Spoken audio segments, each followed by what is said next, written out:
Should have started. Yo, Should have started. Hey, did you get that? Yeah, Hey, should have yeah, started. hey, I'm leaving that in the video, bro. Yeah. I'm leaving that in.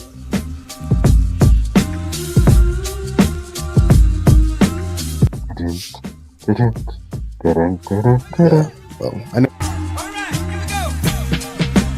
Or I need to send you.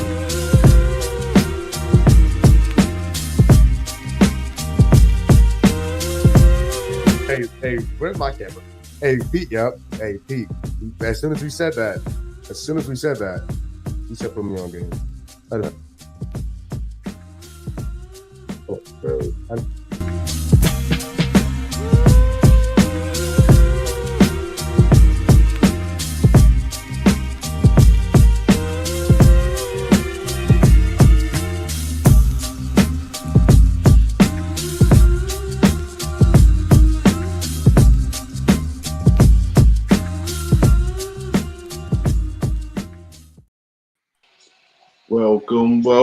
Welcome, everyone.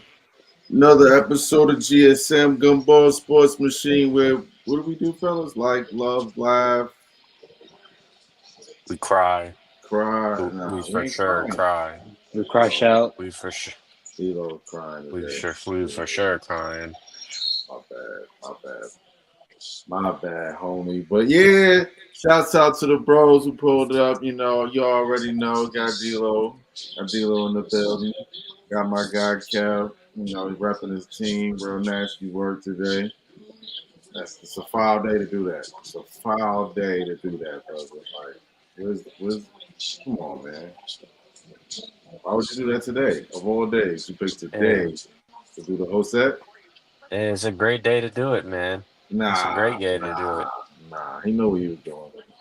They moved up to the next round. That's a win right there, in my opinion. So yeah. Let's get right into it, though, man. Everyone, if you happen to miss the game, you didn't miss a lot, man. To be honest, unfortunately, D-Lo, you boys did get swept. It's up and over. Today was a nasty game, 138-83. Cleveland wins. Donovan Mitchell with a low 22-point scoring game for him. Actually, team high. But how do we pronounce his name? Jovic?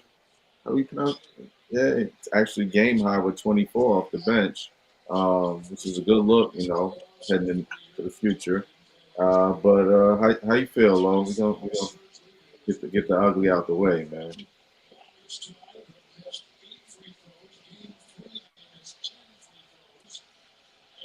Yes, Mom, that's fine. Oh yeah, hold on, priorities. Yeah, go ahead. That's fine, Mom. I am on a thing. The reason why Spider only had 22 is because he got taken out halfway through the third quarter. So he didn't play like pretty much the second half. So I mean, I'm like, hold on, you just gonna keep digging the dirt and throwing it? That's rude. You just asked me. You just asked me. Come on, man. I didn't ask you why he only had 22. I just asked you how you feel about the game. Goodness gracious.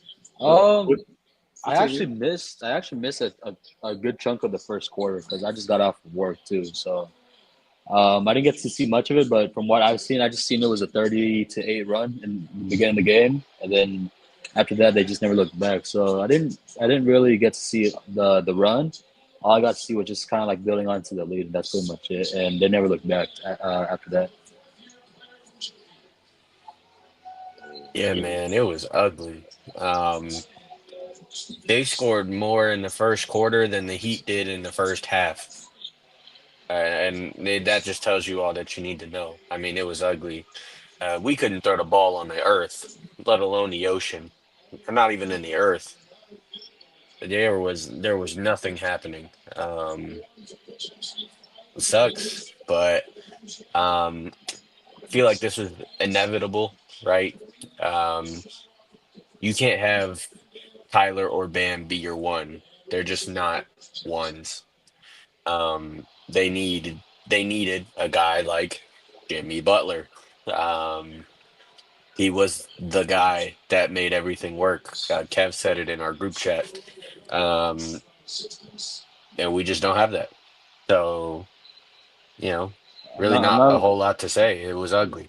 I'm not even gonna lie too. Hera only having 4 points in elimination game. That's not the way to go, especially if you're the go-to guy in that team. No, say what it is. It's nasty work. Say what it is. It is. He shot 1 for 9 from three, 1 for 10 from the field. It's Yeah, just not going to he was cut it. trying to force up some shots just to try He to get was, them back in the game. So, if you watched the game, you kind of understood what happened, but it's kind of nasty work when you look at yeah, it. he was trying to heat check him. He was taking him from beyond even the 3 point line, just trying to get something going, and he just couldn't. And that happens. The Cavs were good defensively the whole series, and he never really got a chance to get it going at home, game 3 and game 4. So, I mean, good for them. They're a great defensive team, but um, you just got to get better shot selection The if you're Tyler. crazy the crazy part is Hera played better on the road in the first 2 games than at home, which is the crazy part too. Not just Hero, the Heat played better on the road than they did at home. We always talk about how teams play better at home, but Miami just wanted to do the opposite of all of that. Um, yeah, it's not a whole lot to say. It was ugly. Yeah, I feel the same way, but I mean, I guess any outlook. I'm definitely wondering what you guys are going to pick up this summer. I'd imagine you guys are going to make some moves. And then Cleveland, um, it's hard to say. Sometimes in the playoffs, you appreciate a good battle test early in the early round. And so I'm wondering if this was actually a bad round for you guys because it was so easy. And so I think you guys are very well coached. Um, you guys actually have a coach who's able to switch up the scheme during the game. So Speaking of Jimmy, I think it'll be good to see what happens for y'all next round. But that's the only thing that I'm kind of on the fence about is was this a bad matchup for you guys first round? Heading, you guys are likely going to play somebody who's a little more prepared, a little more dominant, a little more physical, better shooting in the second round. So I mean, it's kind of like bringing up like the Thunder was their round a little same too easy situation. as well. So I think it's just you get the 1 seed, you get the lowest seed opponent in the first round. If you because like the other thing is like if you don't finish business quickly, lots of turmoil, lots of talks are gonna start talking. How are you not closing up the series real quick and you letting go to 7? So I think it's two ends of the story. So it's I don't know. Realistically speaking, too, Miami was the weakest of any playoff team, not just in the East, just in general. And I don't know if any of the other play-in teams that we beat were going to be any better. I think anyone that wasn't Orlando was more than likely going to get swept.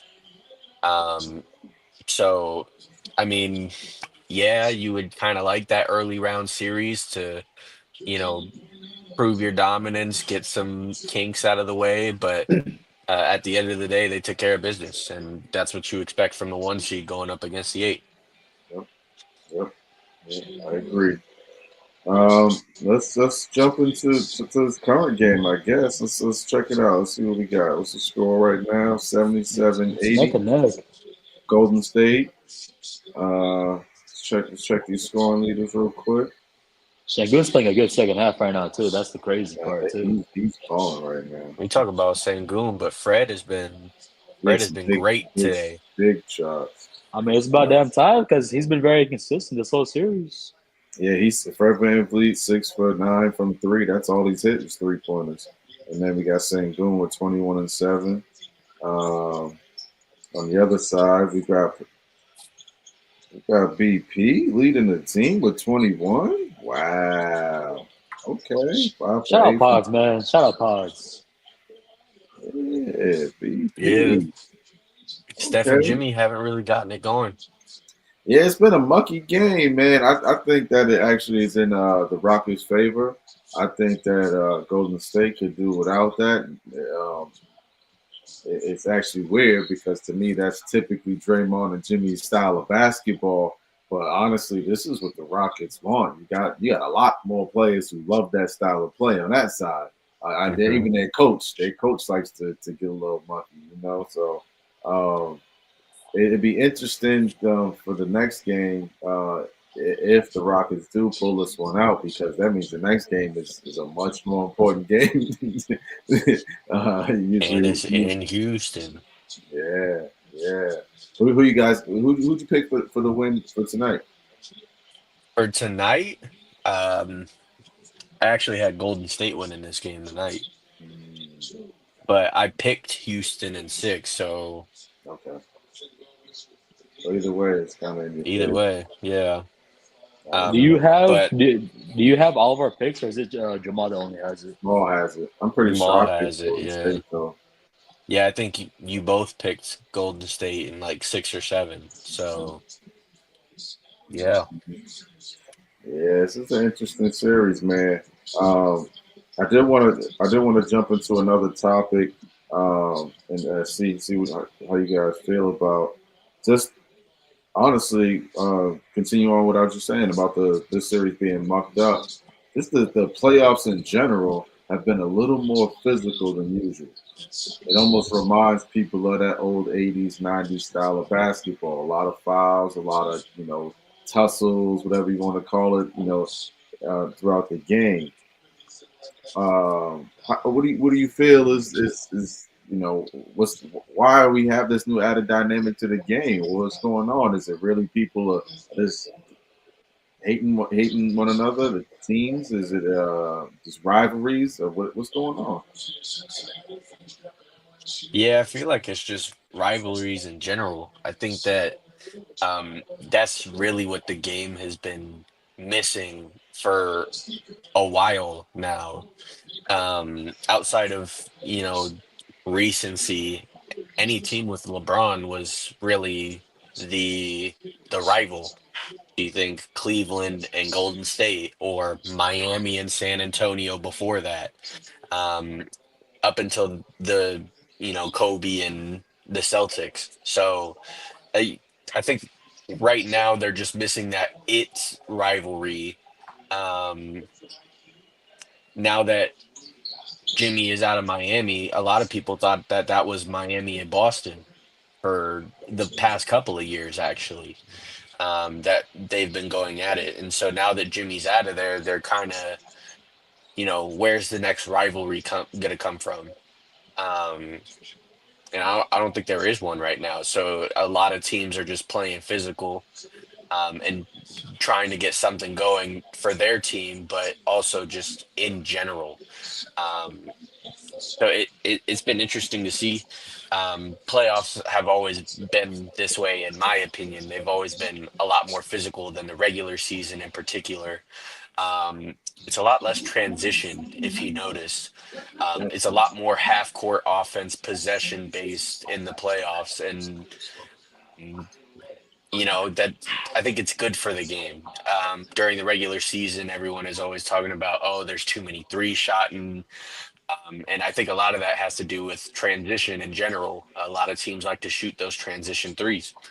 And now that transition is waning in the playoffs because it's just a lot more physical in general, it's really taken away from the three ball aspect, and there's a lot more defense, which I think everybody loves. So I think those two factors kind of combined to now you see physical play a lot more than in recent years. How you feel, Kev? Your series was a little less mucky than some of the other ones, but how you feel about? I mean, you do have a pretty defensive team. So who knows what's going to happen in the future? But how you feel about all these scuffles and tussles? Um, Besides that game too, because that game too was pretty close actually. But overall, with the playoffs and everything that's going on, the atmosphere, I think it's just playoff atmosphere. To be honest, I think it's the energy. It's the fight to be the best of the league, and it's multiple rounds. It's not just one game. It's a 7 game series, so it gets pretty competitive. You're seeing the team multiple times, not seeing them once and then seeing them like the next week. You see them like damn near the next day or so. So it's like you're seeing them, and you have to study film, and as each game goes by, you have to game plan every time, and it can get pretty heated. It really can. We've seen it many times, but I feel like this year is just. I think some teams are just trying to go out there and prove that they're that team, and I think just being competitive and just being a little bit like gritty and nasty. I feel like it just makes it much more entertaining to watch the game in basketball. So I think I have maybe a slightly interesting take on this is that I feel one, you got these new guys like Luca, you got AE, you got Tatum, you got Wemby, and we're looking for a new face of the NBA, right? They're literally having commentary on ESPN and hot takes about looking for a new face of the NBA. Well, LeBron was the face of the NBA for many years, and he would always give flack for not being a part of that rough and tough, the grown man league, the grown man era. I feel like there's almost been some level of communication between the organization and the referees to allow more of that. I mean, more than usual to me. I feel like the past 10, 15 years, the playoffs haven't been this physical.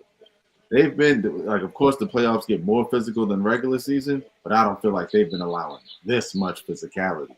So I feel like there's been some type of talk to go, hey, we need the next guy, the next him, to be respected. So let's allow them to play that physical game, and let's see who comes out on top.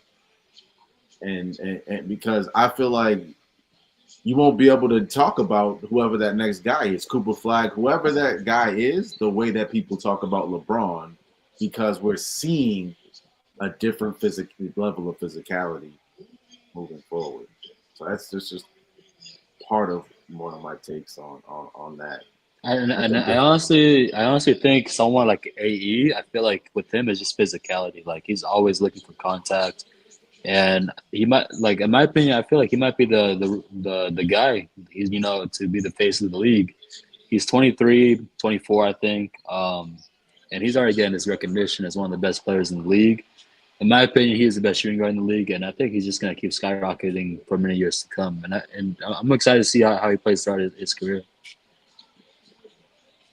Yeah, that narrative is being pushed. I don't know if y'all saw Kendrick Perkins today, saying that he's an all around better player than Luka Doncic, and already claiming he's a top 5 player in the league. So I feel like the media is starting to push some of those guys now too. I Um, feel like they starting to watch us, and they just listening to me a little bit. Like, I've been saying this for a little while. Just being honest, being honest. You know what I'm saying?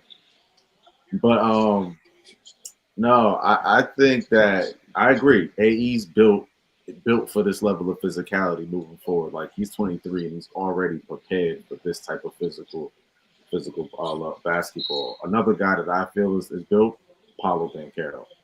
He's ready. He don't care who's in front of him. He's running through him. He's trying to dunk on you. Another person, honestly, is Kate Cunningham. 6'8" point guard, 240. He's built. Like he's only going to get better. And so I think the future of the game is in good hands. I think we're Wemby. going to see some amazing playoffs moving forward.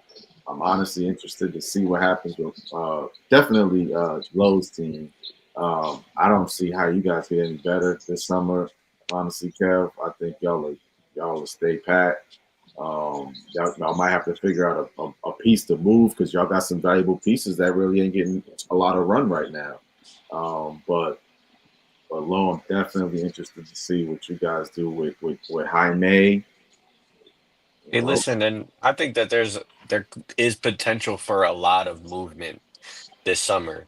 Obviously between the guarantee of KD, because He's out of there. But there's been speculation on a lot of other players, and we talked about it even last pod. Giannis could be on the move. Um, Zion, his name has been floating around. Ja just got swept, and Memphis might look into start new, so And they Ja played might be great on the without him. move. They played great without him. So yeah. Um, LaMelo, his name has been thrown around. Trey Young's name has been thrown around. So there's a lot of big time Devin Booker. names that have been floating around. Not confirmed like KD, obviously, but there's some discomfort growing. And I think that a lot of teams have a lot of good pieces and are potentially looking to pounce on a guy like, Ja Morant or Zion or whoever that may be. So it'll be interesting. I think that um, unlike past years where our name has always been linked to somebody, um, this year I expect a move from Pat Riley. Um, and it's just a matter of when, in my opinion, and not if. I got a question though.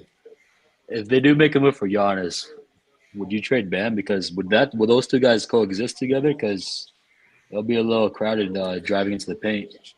The If Bam would shoot the three ball like he has shown us that he can, I don't see it as an issue.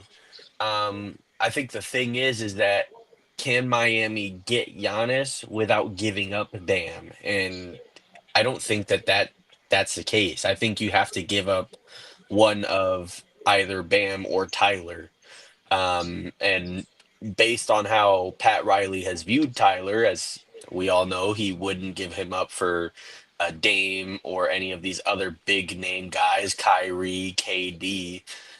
Is he willing to move off of him? It'll be interesting to see. I don't have the answer to that, but I think if there were a move for Giannis, Bam would have to be moved. And I don't think Bam would enjoy Milwaukee, and if that's the case, Tone's Bam to Boston thing might become a reality. Listen, tell me, they've been listening. Some of them aren't hearing me, but I'm pretty sure they've been listening. Would KP slide to the 4 and Bam at the 5 then, if that's the case? Or what's going on here if he does go to Boston? It depends on who we have to give up. I'd imagine we'll have to give something up, but yeah, I would think honestly, Bam would just be he would be the new Al. A more athletic Al. Yeah, the new Al. We had Al used to be a little more athletic. Yeah, Al was you in would Atlanta. you would have to give up one of Drew Holiday or Kristaps or Derek White in that case if you wanted Bam. Contracts just wouldn't match up. So one of them would have to go. Um, it'd be Would interesting. Bam fit the system though? Because that starting 5, they all spread the floor. So would Bam kind of like Oh, trust slow me, down? if he becomes a Celtic, he's going to space the floor. That's just part of it. It's part of the agenda. I'm just being honest. Like we said, we've seen it in Team USA. He can shoot the Yeah, ball. he He can. just does not shoot it. It's weird to me. With the guy. I mean, look at Xavier Tillman. Xavier Tillman came to the Celtics and started shooting threes. You know what I'm saying? Like it just happens. And Bam would do the same thing. Trust. He just wouldn't look good in that green. I don't know that picture I sent you. No, I don't know. I don't know. Put he that don't look together. good. He don't Shout out good to look them. good in the green. It don't suit him. Nah, it's gonna be amazing next summer. Just to, I will say to me, it adds that interesting outlook of removing your bias because your favorite player just goes to another team. You know what I'm saying? It was the favorite player from your team or one of your favorite players from your team now on another team, and it's like you don't want to hate them because you still got some. You know, it's just tough. I could only imagine if JB or JT or even Derek White went to another team. You know what I'm saying? Like shoot, I could only imagine. But no, Especially if it's to a rival. I would hate it. so. If Bam was in a Celtic jersey, I would hate it. I would hate it a lot. Yeah, we were talking about Avery Bradley on one of the last pods. I think we were talking about on the Wave show. In And a yeah, Lakers jersey? When he went to the Lakers, oh Ugh. man, that was uncomfortable. And that the Rondo same for? too. I was about to say Rondo, Yup. Though, and he won a championship over there too. or when Ray Allen went to the Heat. Yeah, but I was a LeBron fan, so that one didn't hurt as much. Yeah, if I'm being honest. and I got a lot of flack from that being from Boston. People like, yo, bro, how can you rock with Bron? He plays for Miami. I'm like, oh, that's one of the greatest ball players I ever seen in my lifetime. I don't know. Let me tell you, I respect greatness. Shoot, When I you was went, such an Allen Iverson fan back then. I used to hate on Kobe, so I matured out of that. I said I got to have more respect. on that Game 6 against Boston, what was your reaction to it? Because that was a crazy game from Bron too. I think I loved it. I probably sent it to some of my homies back home, like, ha, we lost. Again, bro, was my favorite player. I loved when Allen Iverson used to be this. Bro, I looked back at that game. Bron came in with like no reaction, no emotion. He just came in and balled, bro.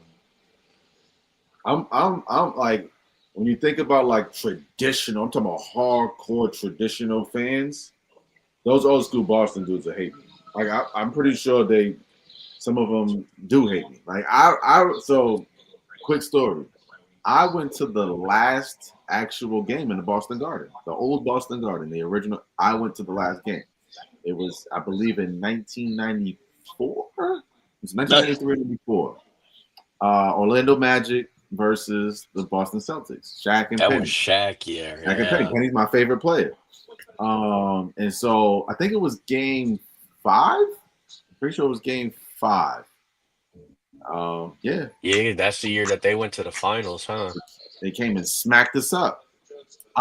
We're in one of the booths, like far up. I'm with. I went to at the time. I went to a private school. I'm a nerdy kid. You know what I'm saying? I went to a private school. One of my homeboys, his dad worked for the Boston Herald, I believe. Was it the Boston Herald or Boston Globe? One of the big top newspapers. And so he was like, he was in two of my classes. You know, I was a big hooper. He was like, Tony, you want to go to the game? I'm not knowing that we about to get meet players, have some great seats. I'm eating shrimp and all that type of stuff. But there's a bunch of guys that his father's coworkers in the booth with us. The whole time I'm rooting for Shaq and Penny. I'm pretty sure they want to throw me clear over the goddamn railings onto the court because I'm cheering. Like if you just know 90s, you know, hardcore fanatics, they're like, man, get this kid out of this goddamn booth. But it's, you know, it's an experience that I can talk about to this day. And now I'm a diehard Celtic fan. I don't know what's going on with Kev being a Cavs fan and seeing that he's never been there. And from what I understand, Lo, you never been to Miami. I've been to Miami. Oh, no. So camera's on you, Kev. How did you become a Cavs fan? When I started watching basketball back Oh, in what is it, 2011? That's when actually LeBron went to Miami, but LeBron. yeah. So hold on, yeah. So hold on, that was his last year? No, his last year was 2010. Like when I like got into basketball, it was like 2011. But I was watching a bit of basketball like around the Steve Nash era. Like I was watching a bit of it with my pops. Got it. That's dope. Yeah, Bron. Yeah, I'd imagine Bron and KD is what Allen Iverson kind of meant to me. So, and for you, that's the same thing, Lo. Bron made you the Heat fan. Nah, Wade made me the Heat fan. Ooh, Wade County. My You're bad. talking about Braun made me the Heat. Come on. Who's the greatest Heat of all time? It's Dwayne Wade. It's not even close. What? We'll end the convo. So hold on. Who's the greatest Heat player to ever wear a jersey? Braun. Oh, But if you're asking me who the greatest Heat player is, it's I Wade. get it. The crazy thing is when people ask who the greatest Celtic is, who do you think they say? Larry Bird. Bird. You think that's right? Is it Bill Russell? I think it's probably Bill Russell. Okay. I respect y'all, man. I respect y'all for, I'm saying, being here. So yeah, nah, that's dope. That's dope. That's dope. But who is it though? The great Celtic. For me, Bill Russell. Not even a question. Like he got 11. He won one as 11 a, of them. he won one as a coach and a player. Like what? And while Wilt Chamberlain was playing, like dog, what?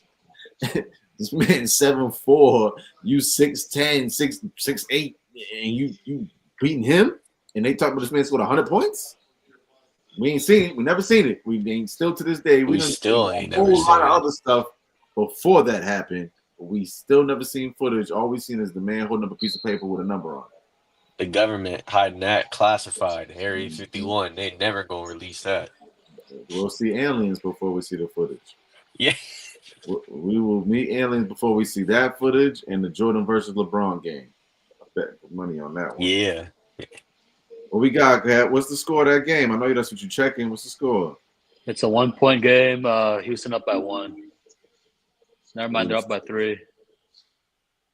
Yeah. So while we wait for that one to finish and discuss a little bit more, ask a couple more questions. So we talked about the Wolves yesterday. How do y'all feel that is this a kind of a mark on my man Luka's career if he loses this one? So He or LeBron, honestly. He or LeBron. I was about to ask about LeBron. Like, does LeBron have anything else to prove, or you think he's already proven that he's like a top player of all time? I don't think he has to prove it, but if he does, it's just another, notch on the another accolade. Yeah, Another notch on the like resume. AE's one of those guys. Like you say, he's the best two guard in the league right now, right? Some people say that he has potential to be Jordan-esque. And so if you like, and AE is, even he said it when on that starting five for Netflix, he's actually exceeding his expectations. He's touching potential earlier than most would believe. Like they don't throw the stat by stats up a lot, but AE's one of those guys that a year or two, if he keeps it up, we're gonna be talking about AE as a special talent. And so if LeBron knocks AE off right now, it looks good on his resume. It does. It's just another person that he, at 40 years old, it's dope. And think about what Mike was doing at 40. He wasn't doing none of this. And so if LeBron beats the guy they saying is Mike like, it's dope. I don't think it's gonna happen. No, I don't think it's gonna happen either. But I don't think it's a skid for Luka, only because he's just still so young. What is he, 25, 26?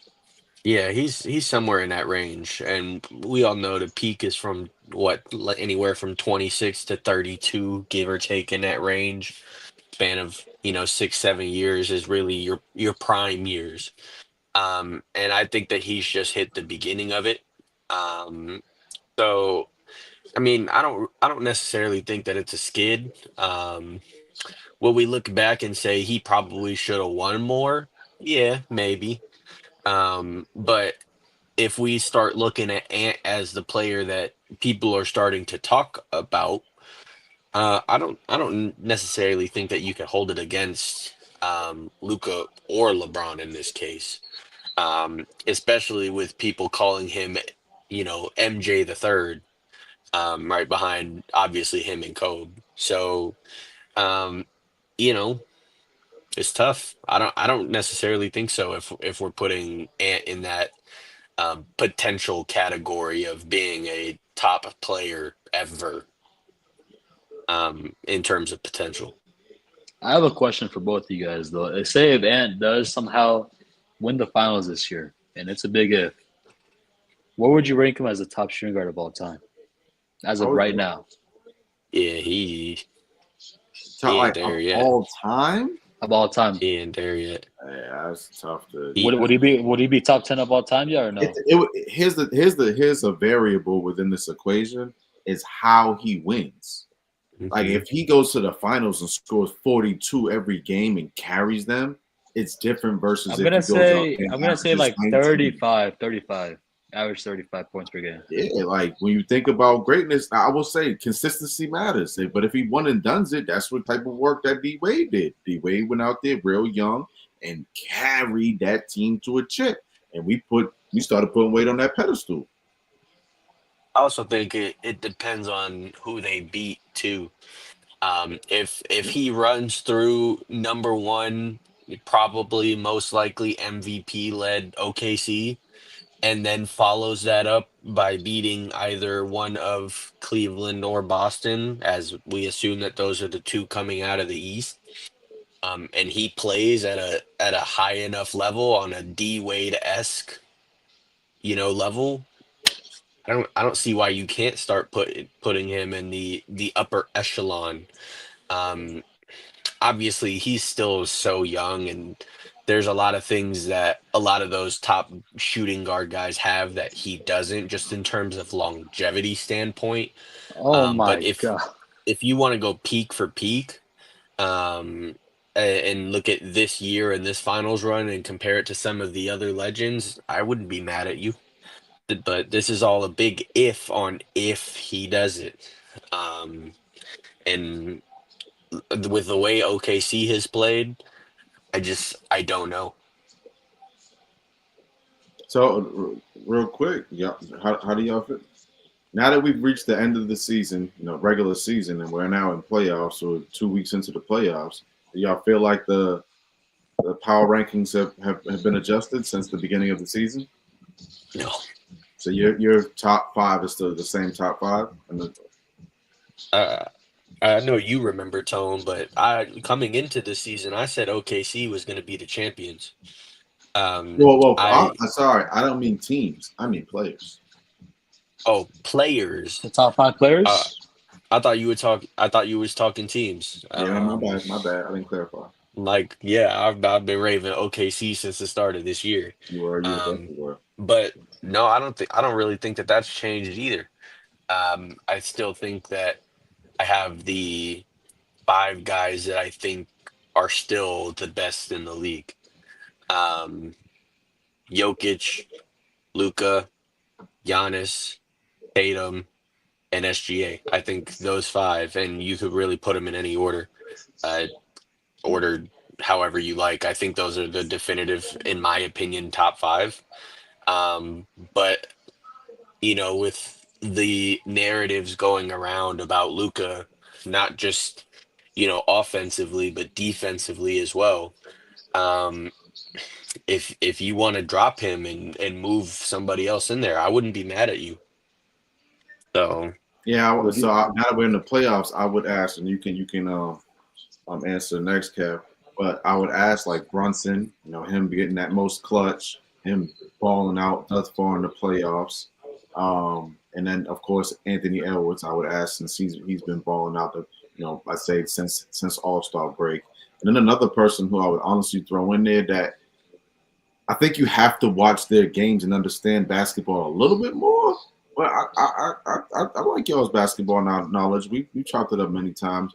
But I think, and I think Kevin will likely agree, but I think Donovan is a player that you have to put in, because when you understand sacrifice and leadership, that team went from where they were to where they are. You know what I'm saying? And he played a major role in sacrificing and enabling a player who was known just to be a defender to become a pretty much a two-way star within this league. And I credit a lot of that to Donovan. A lot of players don't take that step back. Sometimes they want their bag. Sometimes they want their credit. Sometimes they want their accolades. I give credit to Donovan in wanting to be a better teammate and wanting to see growth in his teammate, which leads his team to success. And sometimes you have to take a step back to take 2 steps forward. He's been more effective. He's been more efficient. He's taken fourth quarters on, not that he off, and not because he scored 40 points, because his team's up 30 points and he just doesn't have to do anything else. So yeah, Kev, let me hear how you want to respond to the new top 5, or you got the same 5? For the playoffs right now, right? Well, just Like we all had our top 5 in the beginning of the season, and mainly it was pretty much the same guys that Lo just mentioned. And so I'm just saying, from All-Star break until pretty much now through the playoffs, we've seen certain players take a little, take leaps and bounds. Jalen Brunson, he got the most clutch award, and he's continuing to be that clutch in the fourth quarters of the playoffs against a pretty good defensive team. And so some people may say, you know what, I got to remove Luka out of here because Luka hasn't been playing defense. He hasn't been effective against certain teams, and you want to put Jalen Brunson in there. You might want to put Anthony Edwards in there. You might have somebody. You might put James Harden in there. I don't know who. I'm just saying, like, do you still have the same? You might take SGA out. You might be like, you know what? SGA's team is too good. He doesn't have to do so much. I'm taking SGA out of the top 5, and Anthony Edwards has to do way more. I don't know. I just want to, hear your perspective. I think the top 5 is pretty much set in stone, and I feel like even regardless of the playoffs, actually I take it back. With the playoffs, I think it's pretty crucial to rank them in the playoffs as well because if they're top 5 players, then they should also be top 5 in the playoffs too. But I'm not going to discredit SGA because his team is stacked, and he did have a pretty easy opponent in the first round. So he had a couple of struggles here and there, but in my opinion, he's still a top 5. Whether if you hate him or you like him, he's still a top 5 player in the league and could even top 3, top 2, definitely top 2. But the guys like Brunson, guys like Ant, those guys have been playing big in the playoffs, and they deserve some recognition for top 5 rankings. I just don't think they're higher than the 5 guys, the top 5 guys in the regular season. But if you had to give me a category where I can separate regular season and playoffs, it's kind of slightly a different ranking, in my opinion. Yeah, I would have to agree. And that was why I brought up the question because I mean, you guys know how big I am on defense. I've been pretty much that way the whole season. And now that we're here in the playoffs, and now that we're seeing certain people get exposed, I'm like, yeah, I might really have to deduct some points from that value chart, buddy. Yeah, and I think one name that you kind of have to throw in there, and if you're talking strictly playoffs, and we've mentioned him already, is Kawhi Leonard. Man, you got to throw him in there if you're talking about playoff risers. Yeah. So I have to ask you then, Tones, is SGA still your MVP? Yeah. It's for the regular season. If you did have to put the playoffs into it, I would likely adjust it because I ain't gonna lie, watching Jokic struggle but still grit and grind is different than watching SGA struggle right now. I also think that the matchup is part of it. Like you spoke to, they didn't have they played jawless Grizzlies. You know what I'm saying? Like they played the jawless Grizzlies.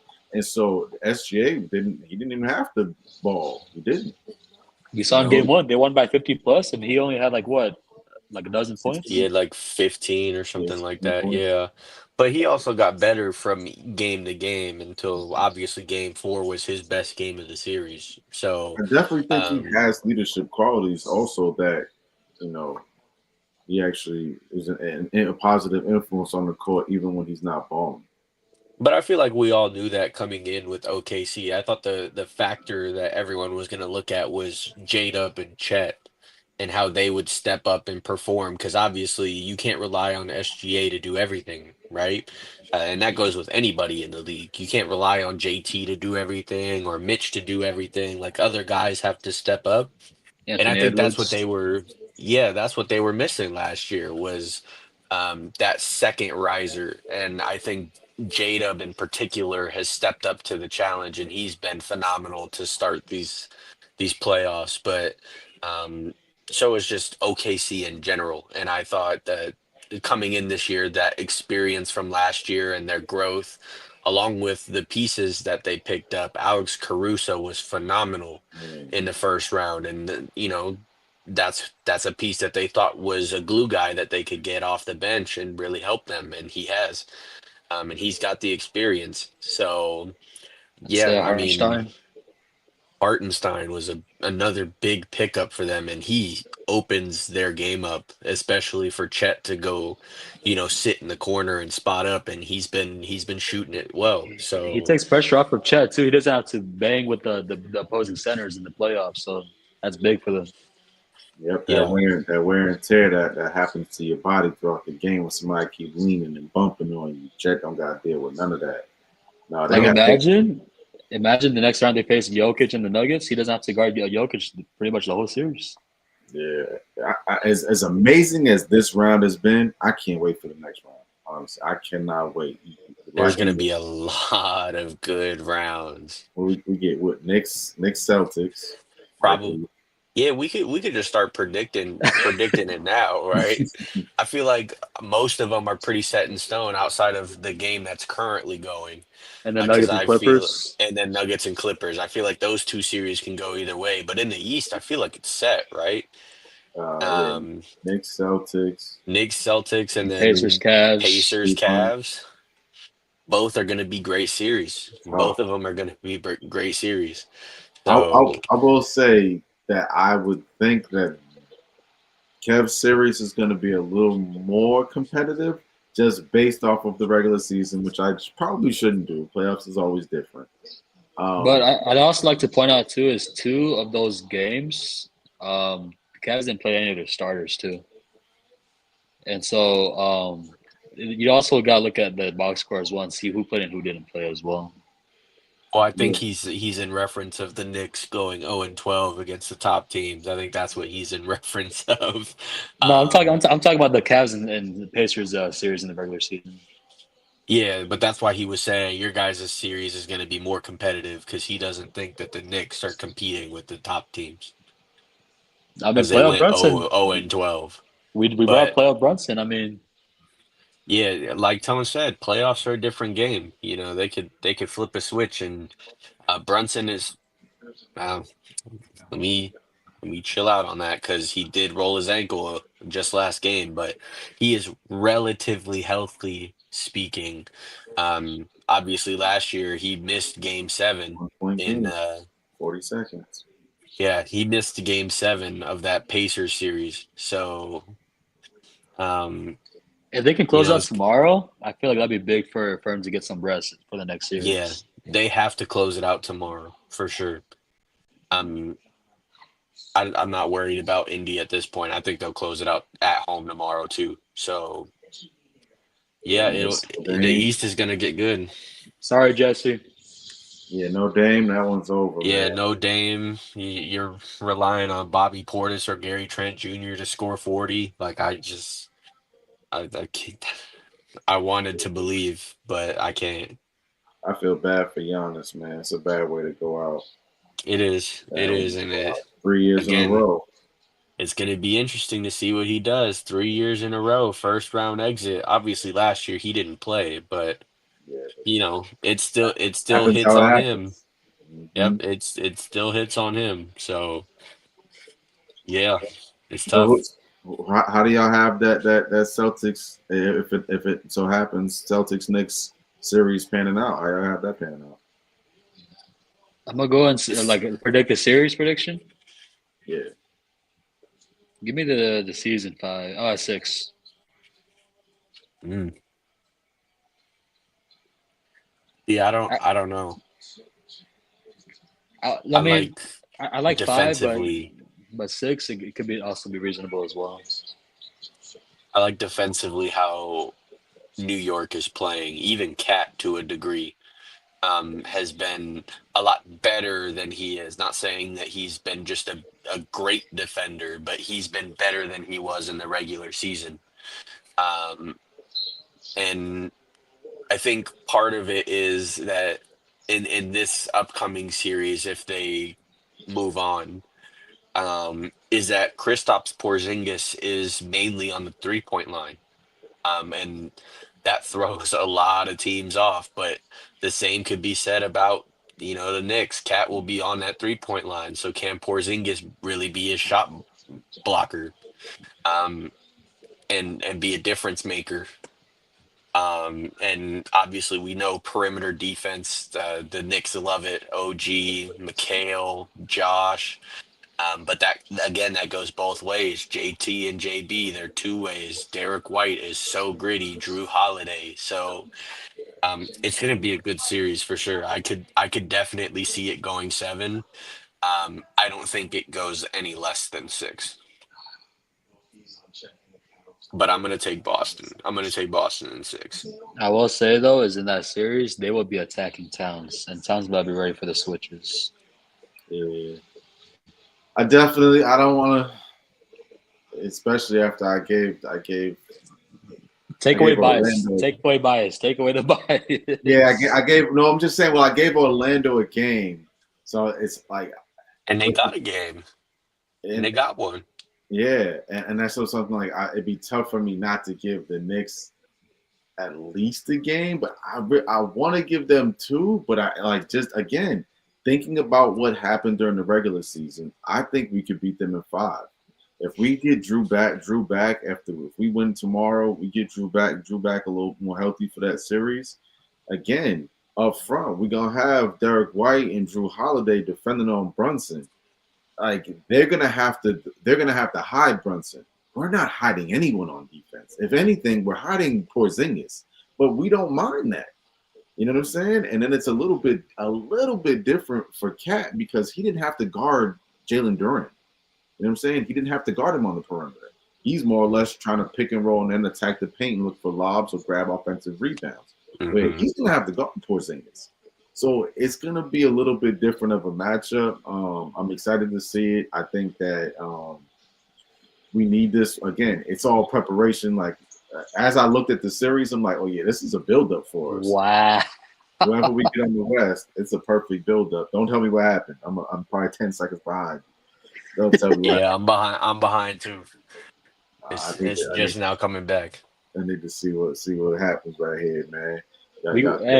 We can take a break for a little second because it's a couple seconds left. Shout out to our followers, man. Y'all know we over here watching this game live, trying to see what happens, man. Y'all might be ahead of us too.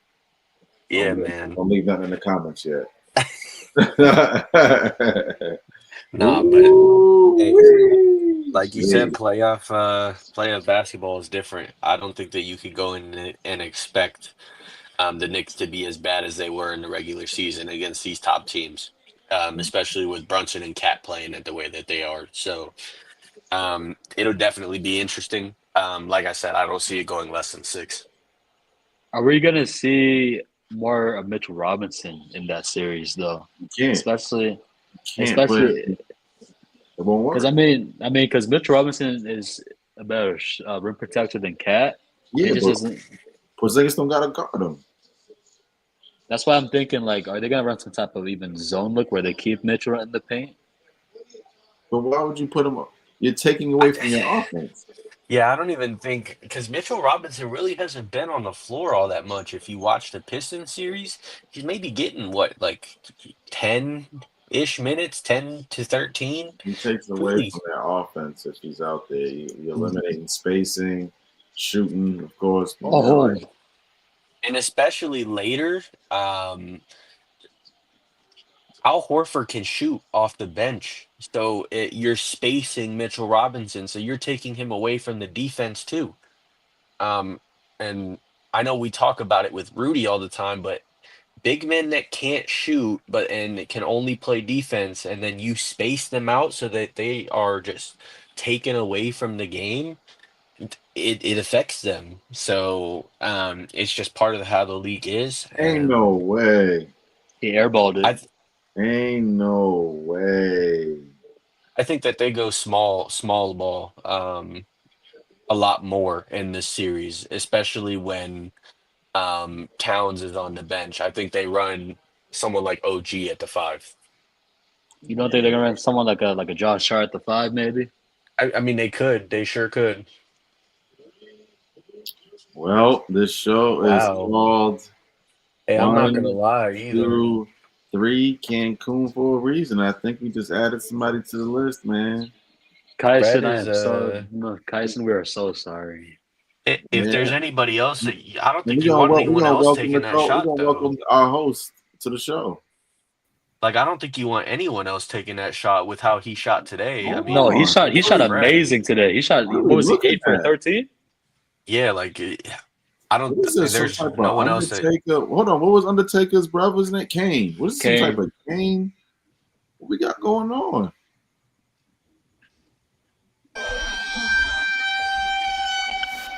Oh, All right, we got Miles in the building. What's up, What's that? That's NBA young cool boy? and all. They got NBA young boy in it. Brown, Crown, Jason Tatum is a clown. Knicks in 5. Oh, get him out of here! Yeah. Hold on.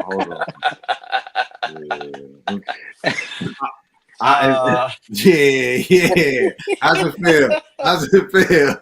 That was a good one. I gotta give. What's up? I wasn't expecting. That was a good one. What's going on, Gumball? How's it going? Hey guys, how's everybody doing? What's happening? Hey, man? we're rocking. You want to give us quick thoughts on the games today? Yeah. Were you air hustling? Did you hear some of the content? Did you hear some of the conversations? Oh yeah, I was watching the whole way home. You know, I had family stuff today. Sister's birthday. You know, went out, took her out. That's what the mask is for. Y'all went go-karting. Yeah, I know. Yep. Don't try to give him some type of, you know what I'm saying? We know what he was out there doing. Hey, what do you call a thieving person from Boston? What we call him? We call him Maul. Oh, my bad. See, there you go.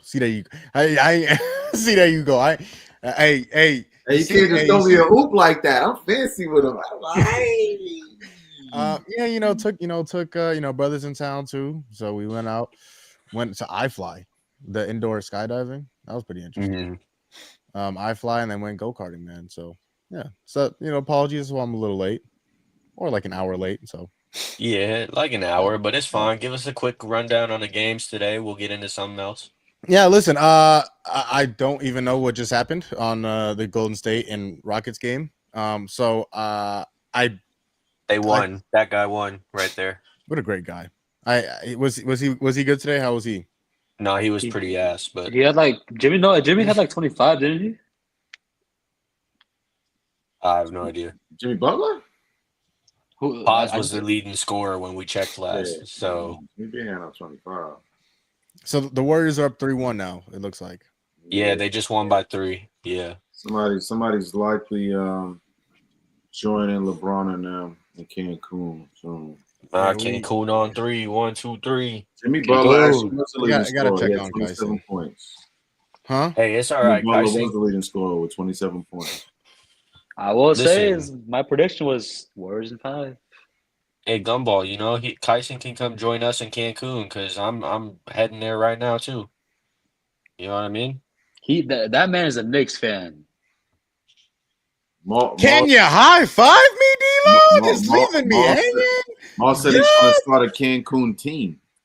Oh, I realized that's what you was doing. I thought he was raising your hand so the teacher could call on you. He's been staying in Cancun for so long. He's just gonna start naming the team the Cancun. I thought he was saying Knicks in 5. That's what I thought he was doing. Yeah, I thought that is also what I'm saying. I realized too late that the mask I had was green, and I already planned out my entrance. So I am now regretting my decision to go ahead and do this entrance, but it was worth it. Yeah, listen, it's not surprising. Great coat. Awesome. I'm feeling nauseous. Wicked color. You should get some water. You're probably dehydrated. You parched? Yeah, that or maybe I don't know. It's something. The green, I don't know. I don't know if it's dehydration, but it's something. It's the green. It's blocking your airway. Are you choking? Wow. Whoa. Goodness gracious. But hold on. Let's hold it like that, like he was joking. What do you mean? Let's hear some of bro's perspective on some of the earlier conversations that we did have.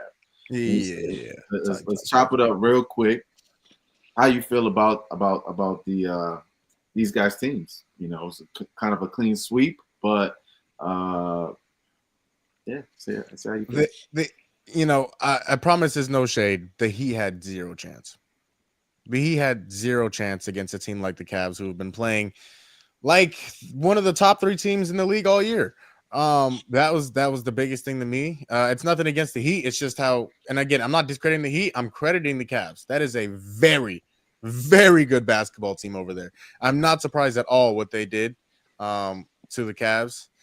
But the biggest thing about that series is showing how important that role players are. Role players are. That's the biggest thing to me, is how big important the role players are. You see, like the Cavs didn't have DG. Did they have DG tonight? For 2 games, he was out today. Second straight game, he was out, and they go out and win by how many? 55, almost 60. I mean, it's ridiculous how deep this team is, and that's what you need in the playoffs. You need guys who can fill in when your stars are not having a good game. You need guys who can step up when maybe somebody else is not having a good game. The Cavs have that. They have Ty Jerome. They have Evan Mobley. And so that's what they've been able to do. DA was the guy today. I thought it was Jared Allen. He had like 6 steals or something like that. Well, yeah, Jared Allen, but DA came off and gave him like 18 in the first half. And like, imagine, like that's how deep this team is. Obviously you have your stars in Donovan Mitchell and Darius Garland, but the biggest thing to me is how deep this team is. That's what you're gonna need in playoff time, right? Like right now. And so when they go and face the Pacers, who are also a pretty deep team, that's when things are gonna start to really show. How deep are you? You know what I'm saying? Like how deep can you go? All right, bro. All right. I didn't think we were gonna say anything. Yeah, I heard it. I heard it. Cool. I made a mistake. You said it. We mean you heard it. You said it. Well, I heard it after I said it, and then All right. Not a whole lot much more to talk about. Let's apologize, kids, if there's anything watching. Any other topics you want him to talk about, Tom? Yeah, moving along. Goodness gracious. Yeah, that's on me, boys. That's on me. Well, we spoke briefly about the level of physicality being played in this 2025 playoffs. I'm saying, I asked the fellas if they felt as though it was something different than previous playoffs. Is there a reason why we have this level of physicality? I spoke to believing that it's part of a NBA movement to reposition one of these future prospects and these potential, rising stars as the number one guy, eliminating that narrative of being too soft, which was always, placed on LeBron, Kevin Durant, that narrative of this NBA isn't as tough as it used to be. And so I feel like they've kind of reached out to the referees and said, yo, we need them to play a little bit more tough. They might even have spoke to the organizations and say, yo, we need a little more scuffles, ruffle feathers, and, excitement, some drama to the game. Yeah. That's what obviously you want to see guys put the ball in the basket. That's what basketball is. But that physicality, that toughness, that edge is what, like, for hockey, for instance, right? I'm not the biggest hockey fan, but I know, some players here and there. And a majority of the time I know what's going on. A lot of people watch the hockey just for the fights. Just for the fights. It's one of the most entertaining sports, for sure. Absolutely. Especially the hockey playoffs. The NHL playoffs is a very, very entertaining watch. And when you watch, and I told you guys, my favorite series so far, one at least top 2, has been Orlando and Boston. I mean, when you have guys saying that it's pretty much a wrestling match out there, it's NBA playoff time. It's NBA playoff time. That's how it's supposed to be, because it's not the regular season anymore where you're just going game to game. You're just going game to game to game, and everybody's a part of it. This is where it counts. You are competing for something now. This is where everything steps up. Intensity levels step up. Everything levels up because it just matters that much more. And you're seeing it from these guys. You're seeing it from the Pistons, from the Knicks, from the Celtics, from the Magic, from Houston. Like, you're seeing it from everybody, from Golden State, the Clippers. The stars are shining bright and even the stars that don't shine that bright, they're still bright enough. They're making themselves bright enough in order for you to see them. You understand what I'm saying? Like it's that's what playoff basketball is all about. That's why this is. And Tone mentioned it, and even Tone, you and I were talking earlier today. This has been one of the best playoffs and most physical playoffs in the last decade plus, and it's the first round. It's the first round, and we're saying that. And so the level of physicality that's been shown and been allowed has been absolutely just amazing to watch. It's been fun to watch, and I think it's only gonna increase the further we go into the playoffs. It's only gonna increase because the stakes are gonna increase, and so the stakes are gonna increase, and so people are gonna play, harder, and it's gonna be fun. It's gonna be fun to watch, and it's definitely been fun to watch so far. Yeah, I think you could definitely tell with especially that Boston Orlando series, because I don't know if y'all seen the clips, but JT has been more angry than I think I've ever seen him. Yeah, I know y'all seen that altercation that he was in. Yeah, I don't think I've ever seen JT that passionate before, ever. And it's the first round. Like, it's insane for sure. yeah, like he hasn't seen teams like the Knicks yet, and he hasn't seen teams like the Cavs yet, and like that. And D'Lo, like you said, it's only the first round. Mm-hmm. It's only the first round. It's only going to increase. The intensity is only going to level up. Yeah, I mean, when you think about it, the only like quote unquote bad series have been the 1-8 matchups in both East and West. Every other Yeah. series has been phenomenal. They've been great. Yeah, I can't wait. I can't wait for this next round. I will say that Kev mentioned that he thinks Anthony Edwards is built for this new era of physicality that it's looking like we're gonna. And Lo and I mentioned that we feel like Paulo was built for this on the last episode. So when you look at just the landscape of this new era, this new rising stars, it kind of aligns, man. It's like we actually have some rising stars who are built for this level of physicality, and it's just I don't want to see certain players get injured this late.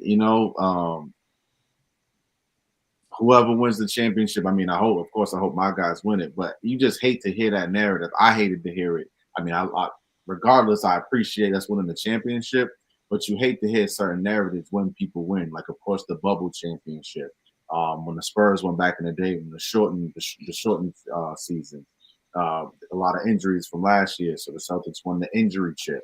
Like, you just hate to hear those narratives, but yeah, again, like y'all said, it's exciting to see. Absolutely. It's fun. It's intense. And it's meaningful. So yeah, I couldn't agree more. I did have one question, which I believe both fellas kept similar lists. Does your power ranking of players, has yours changed since our original lineup from the beginning of the NBA season till now? The only player that has slipped out of my top 5 is Joel Embiid. That was mine too. That's the only player that slipped out of my top 5. And honestly, it's because he's just can't stay healthy. That's the biggest reason. If he's healthy, I think he's a top 5 player in this league. If he's not, he's just not a top 5 player in this league, because you all know, and anybody who watches sports, not only basketball but sports, knows the best ability is availability, and Joel Embiid has been anything but available. So yeah, other than that, I mean, it's hard not to have Jason Tatum in there, and it's not D'Lo. I heard D'Lo say earlier. Who's your top 5? What the hell? Excuse my language. Yeah. What's just happened here? He said not to have J. It's hard not He's to have saying Jason Tatum in there. it's hard not to have him. So, Meaning he's advocating for your boy, not leaving. So he him is out. in your top 5. Yeah, that's okay. Yeah, it's easy for him to be top 5. No, stop using negatives. Just keep it positive. This is a positive show. This is a positive show. But I at the same time, when I look at Jason Tatum, immediately negativity. Goodness gracious.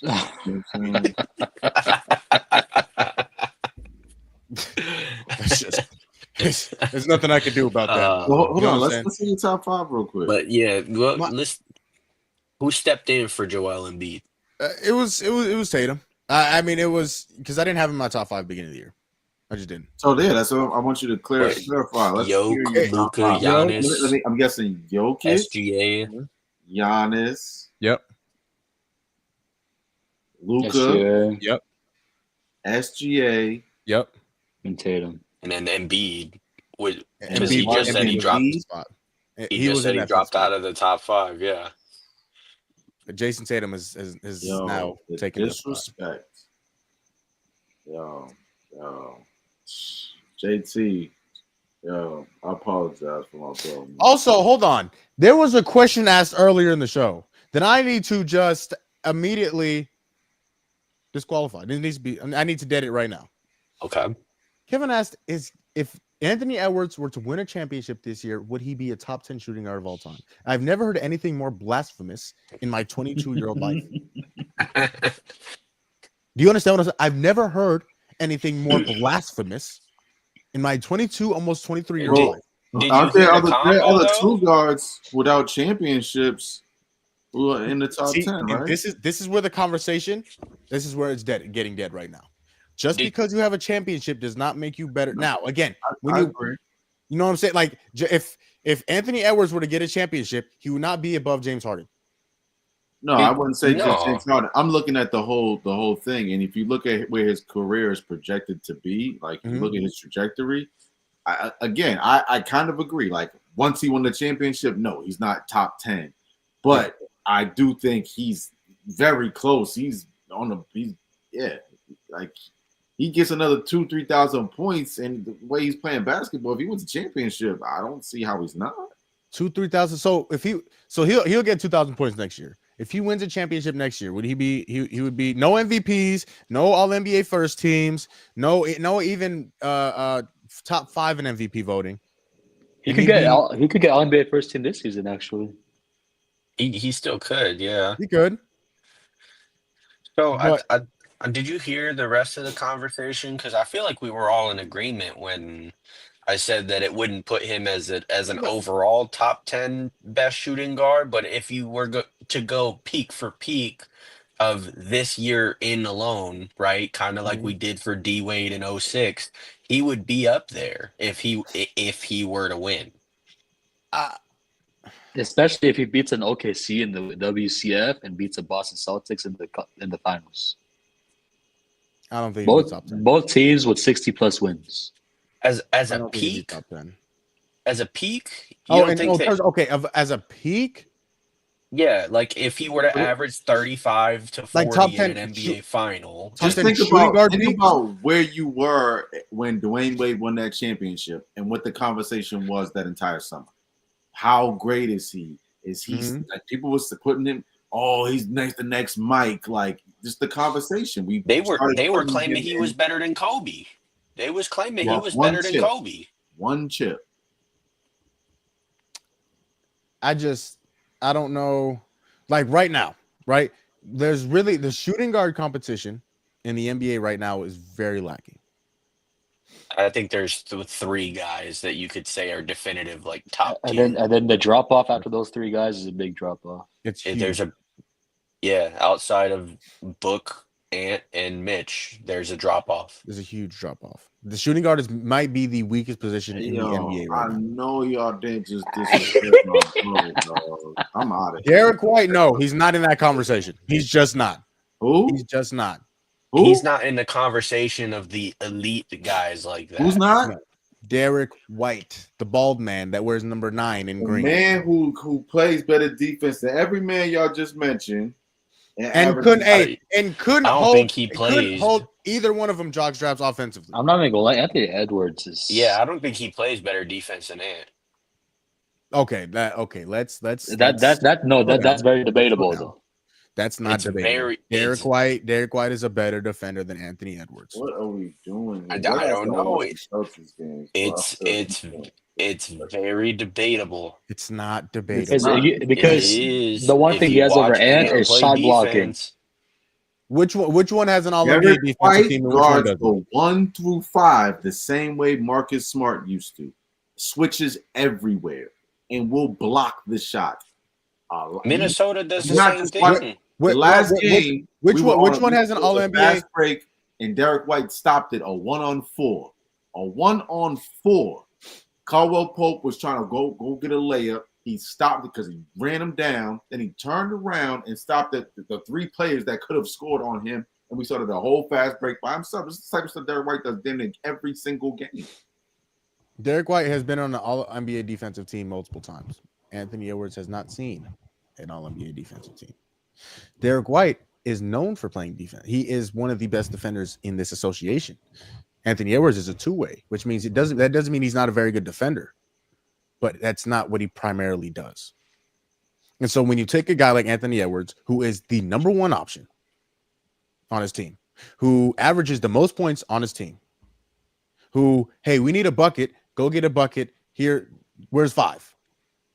Compared to a guy who strictly guards the best perimeter player on the other team every single game, can score when he needs to, but his number 1 job, you go take him away.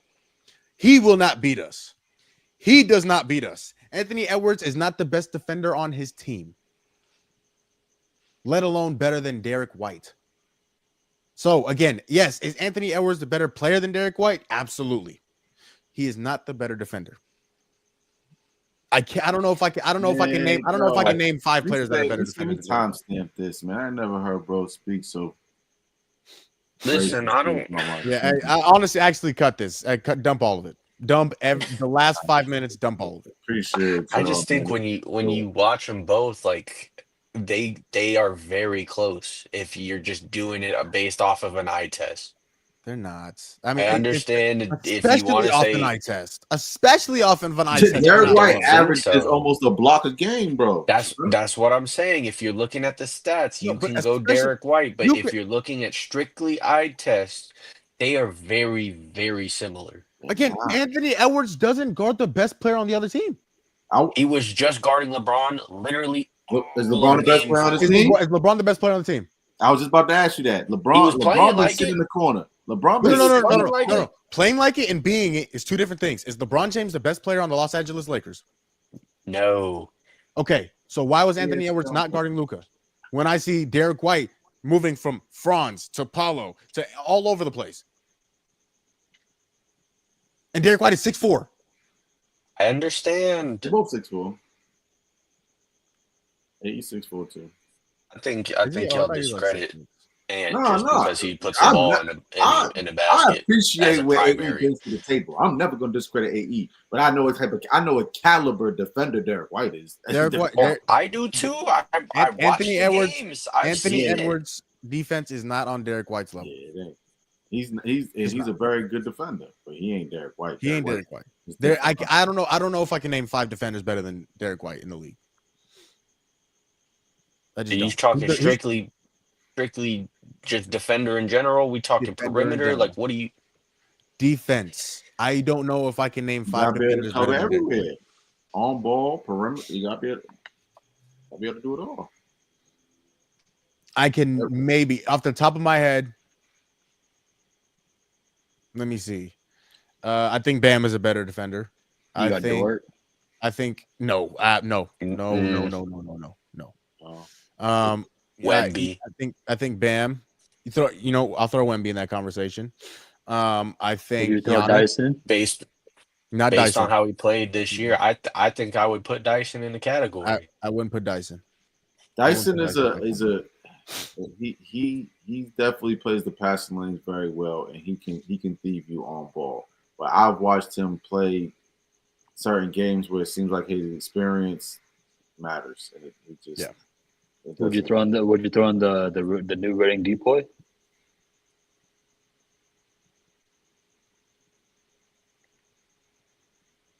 Yeah. I would. It's tough. I don't think, like, of course, his paint protection is it surpasses what Derek White is capable of because of his size. Pause. But Derek White's perimeter defense, like Mo said, is second to none, dog. Like him and Drew Holiday are different. To me, the only person like really when I watch people go through screens and stuff like that, when I watch Davion Mitchell play perimeter defense, I seen something that I damn near never seen before. I agree. I damn near never seen before. He slips screens like they're not even there. And he did that in Sacramento too. He did it all the time in Sacramento. Davion Mitchell's a ridiculously good defender. Did it in Toronto too. Yep. Yeah, he is a very good defender. If he was 6'4", oh my God, the league would be in trouble. I just in terms of perimeter, it's hard for me to say there's another perimeter. You don't have you also don't have Draymond in that conversation too, maybe? No, not better than Derek White. Not this far in his career. He ain't moving them puppies. Like he's a great defender. He can switch. He's smart. He has a lot of IQ. I think Draymond Green is a top 5 defender of all time. But that's a good argument. That's bold. That's actually bold. I don't think it's that bold. Olajuwon. You got Scottie Pippen. Ooh, You also got what's his name, Ben Wallace. But Draymond is one of the guys who did it. Ay, Dios mío. And then you got Kawhi Leonard, dog.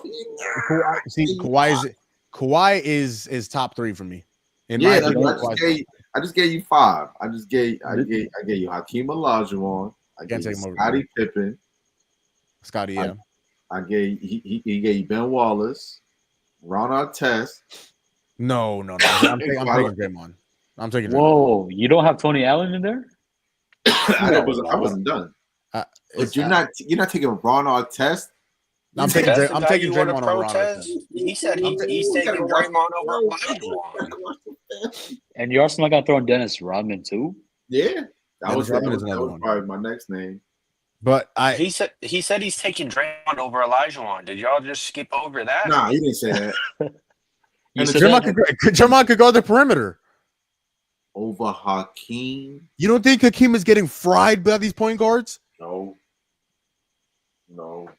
If Kyrie one-on-one with Hakeem, you don't think Kyrie's getting whatever? Kyrie cooking Draymond, so why would you even ask? Like, you got to give me a name who not cooking both people, both parties.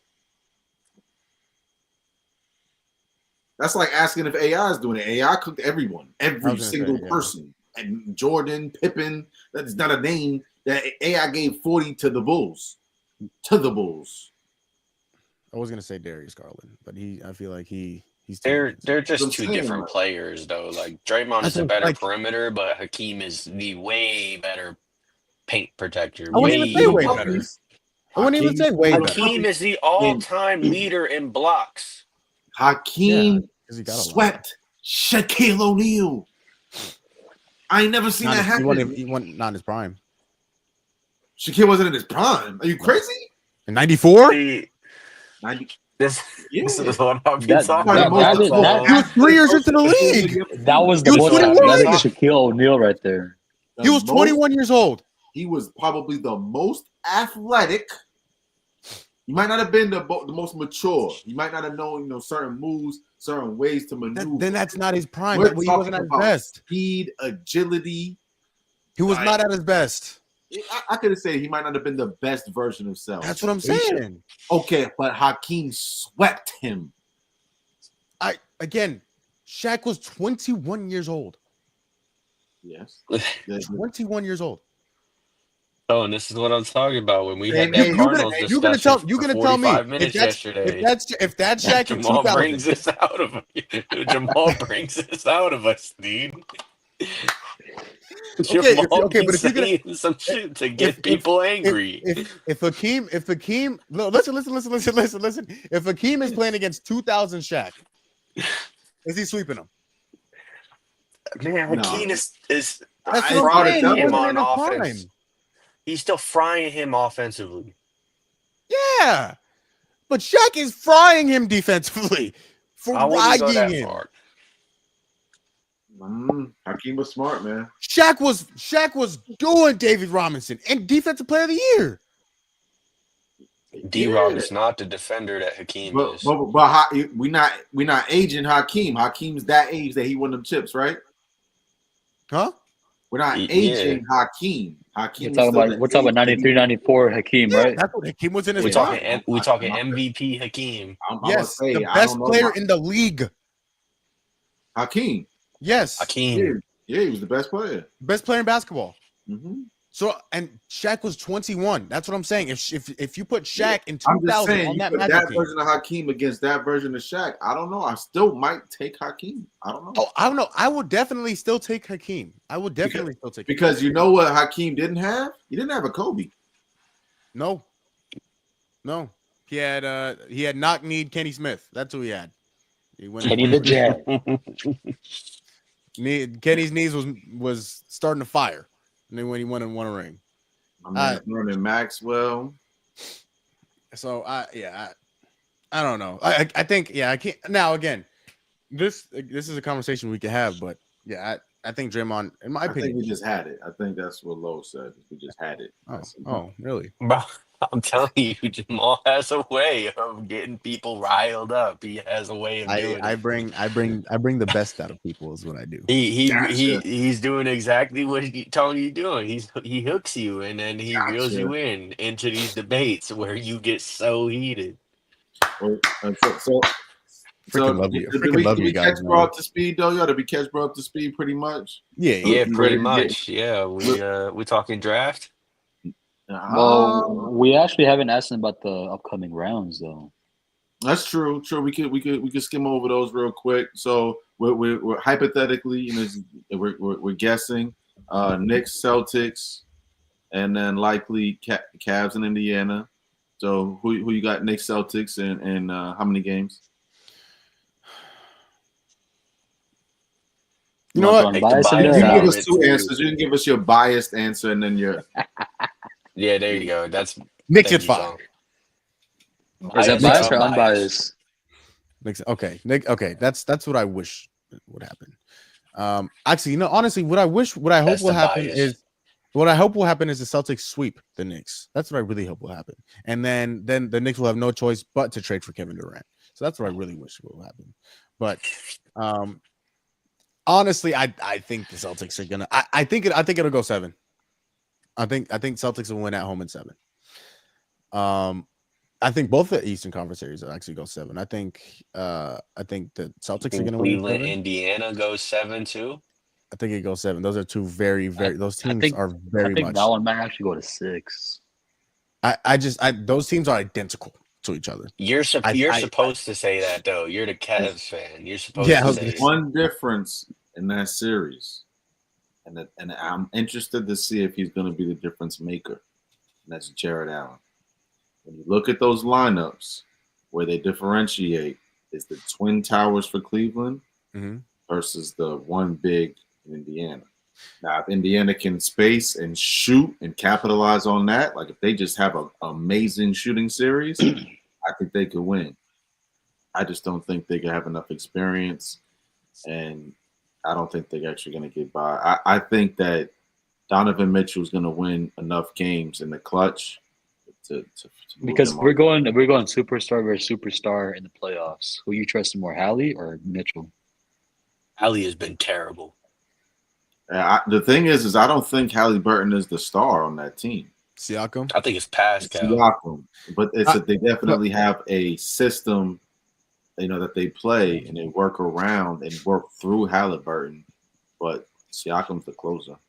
I'm gonna go the opposite way. I think the X factor in this series is Miles Turner. Okay. The reason why I think that is because Miles Turner can space the floor. Yes, he can. Jared Allen cannot space the floor, which means Miles Turner is going to have to defend the paint against guys like Donovan Mitchell, against guys like Evan Mobley, against guys like Darius Garland.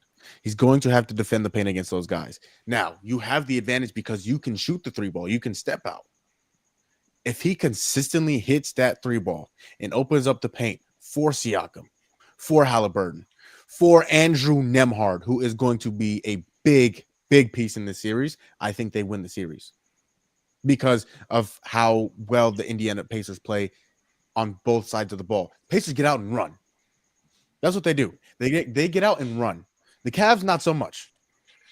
The Cavs gives it to Donovan Mitchell, Darius Garland, make something happen. They put Evan Mobley in the pick and roll. Hey, if Evan Mobley gets a mismatch, here you go, Evan. Make something happen. And the reason why I say they're identical in terms of roster, they don't play. Their play style isn't very similar. Their roster is very identical. You have your guards. You have Halliburton, and you have Nembhard, and you have DG, and you have Donovan Mitchell. You have your very, very good big Evan Mobley and Pascal Siakam. You have your defensive center Miles Turner and Jared Allen. The difference: Miles Turner can shoot the three ball and he can space the floor. If the Pacers get out and run, and they take control of the pace of the series, not just the game, but the series, the Pacers will win this series. That being said, I'm going to say Cleveland in 7. Man said all of that to go with Cleveland is crazy, insane. I think he's just giving Pacers a good fighting chance. I love the Pacers, man. I don't love the Pacers, but I love the way they. I was gonna say the man they said that all season. This is the first time he said it. No, but but in terms of like, I'm going back to the last season and play in the playoffs. They just played so hard. They're 150% every single game. Guys like Andrew Nembhard stepped up. Aaron Nesmith hit a couple threes when he needed to. Miles Turner was defending the paint. Pascal Siakam was great last. Like, it's just guys like that you root for. You want to root for because they play hard. They play the right way. And I root for Nesmith because he used to be a Celtic. All right. Well, that's so. What else do you guys want? Got your back. Got your back. I mean, that's wicked times. Yeah. No. I think it's gonna be a very, very fun series, though. I do think so. For sure. Yeah. We weren't even predicting the West because they could still go either way. Yeah. That's the thing. Like, one of those is looking like it's over. Although one side of that West bracket is starting to look filled now. Yeah. I mean, we could realistically do Wolves Warriors because that's what it's looking like it's gonna be. But we could also save it. Yeah, we might have to save it because I don't want to look too far in the future. We still have to give our picks. You know what's crazy though is I brought it up as well. If Ant takes out Brian and Luka, then takes out Steph and Jimmy in the next round. You know how crazy that would be? What, taking out a 40-year-old and then taking out a 48-year-old? We can move on. I heard you. Yeah, the hottest topic of the day. We saved it. I saved it for you. What's that? Yeah, man. Lil Sanders. Oh, Shador. No. We're talking about Shiloh Sanders. Yeah. Can anybody actually you might be able to tell me? Can anybody tell me what team signed him? The Buccaneers. Oh, okay. Well, all right. I felt smart for a second. It went away, and I don't want to pay attention, Jamal. Well then. Okay. Awkward. That was a little awkward. We have awkward moments, and we go by and we pass them. There's another one of those moments. Shador. So the story that came out today, and this is honestly what I had thought had happened while I'm watching the draft in real time. I forget who it was. Somebody was on a podcast, and they were saying that owners told their general managers and their scout team to take Shador Sanders off their draft board, and that is the reason why he fell. That's what I was thinking in real time. I was like, "There's no way. This guy was too good." He was first in completion percentage. He was top 5 in passing yards. He was so good in college. There's no way he falls to the 5th round. And again, no disrespect to these guys, but there's no way guys like Jalen Milroe, guys like Dylan Gabriel get drafted before Shador Sanders. I'll even put Jackson Dart there. Tyler Shuck. Tyler Shuck is another one. I mean, for God's sake, he had the most viral combine clip of the combine history. and he got drafted before Shador Sanders.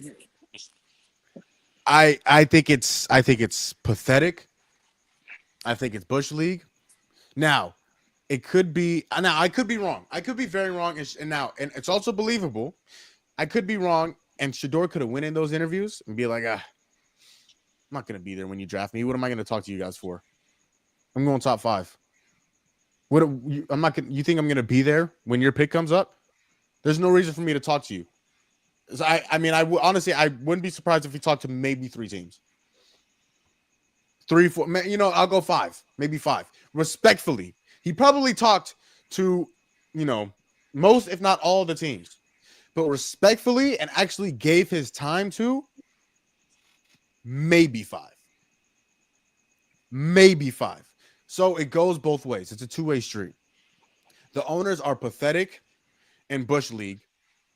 If this is true, the owners are pathetic in Bush League for telling their scout teams and their general managers to take him off their draft board. And Shador needs to grow up.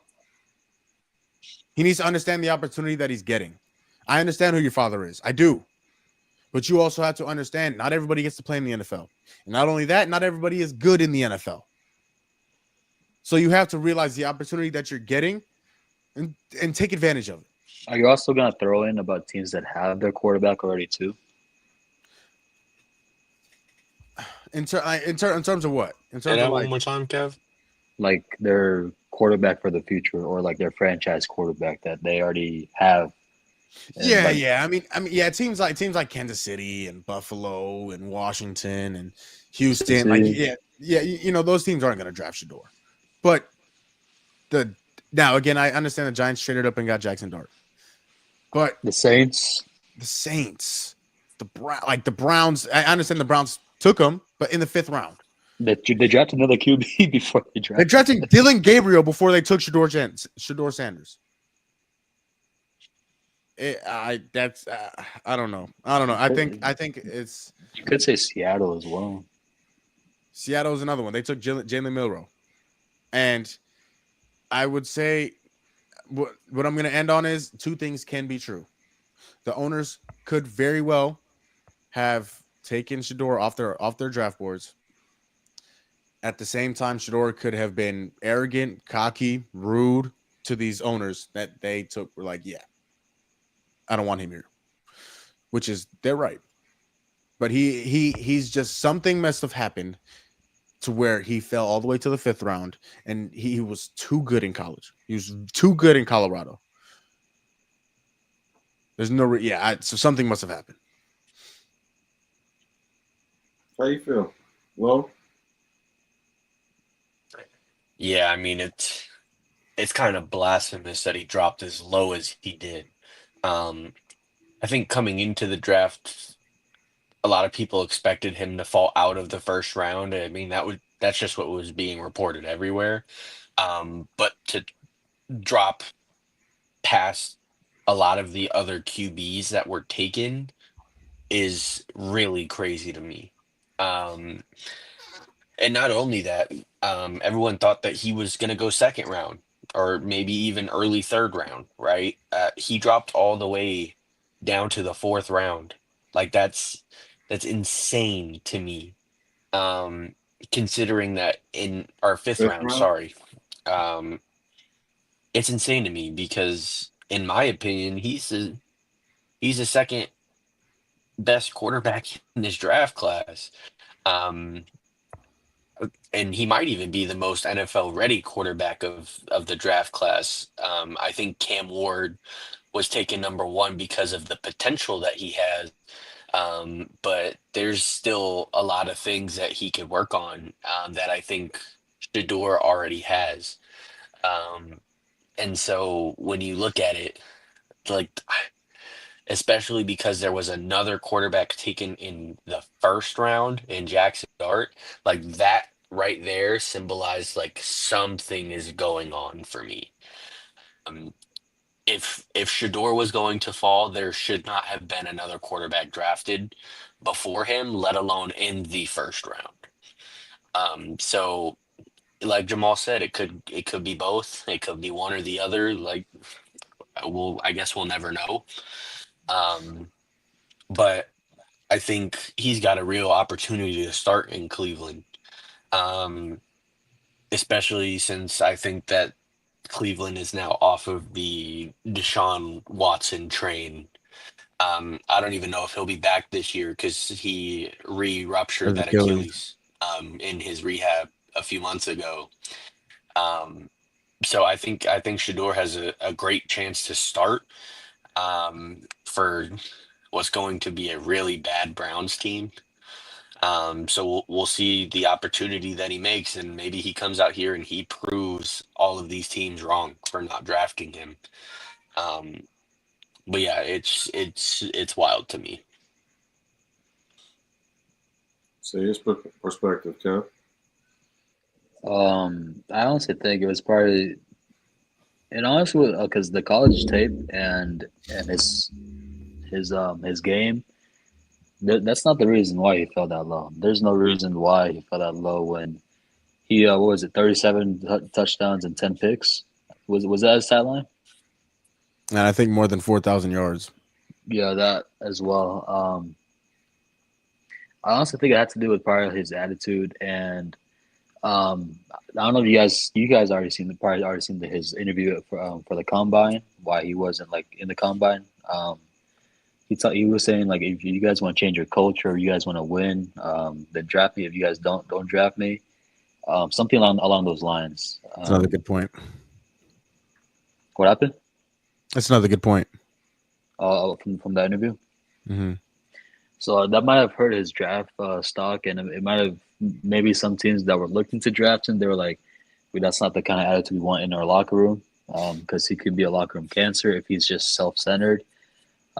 So a lot comes into play. I think that probably would be the biggest reason why he fell to the 5th round. Interesting.